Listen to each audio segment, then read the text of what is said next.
আকৌ এটা জুচৰ ৰেচিপিকে লৈ আহিছোঁ।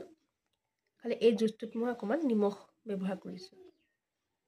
এই জুচটো বনাইছোঁ মই কোমোৰা আৰু ধনিয়া দি পেলাই এটা জুচ। এতিয়া মই জুচটো ল'ম। এই জুচটোৰ কাৰণে কোমোৰা এফাল মানে সৰু টুকুৰা এটা মিহি মিহিকৈ কাটি 20-25 টুকুৰা হ'লে যিমান হ'ব পৰিমাণটো আপোনালোকে এটা অনুমান কৰি ল'ব আৰু তেনেকৈ অকণমান ল'লোঁ। তাৰপিছত ধনিয়া অকণমান গোন্ধটো অহাকৈ আৰু কালাৰটো অকণমান আহে কাৰণে তেনেকৈ আৰু ধনিয়া অকণমান মিক্সিত বাতিটো দি দিলোঁ। তাৰপৰা পানী আপোনাৰ আধা গিলাচ দি দিছোঁ।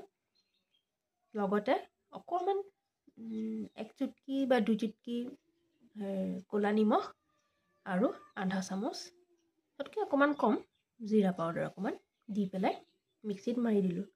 মিক্সিত পিহাৰ পিছত চেকনিয়ে চেকি দিয়াত এনেকুৱা ৰং হৈছে। লাইট কালাৰটো পাতল হৈছে কাৰণ আপোনাৰ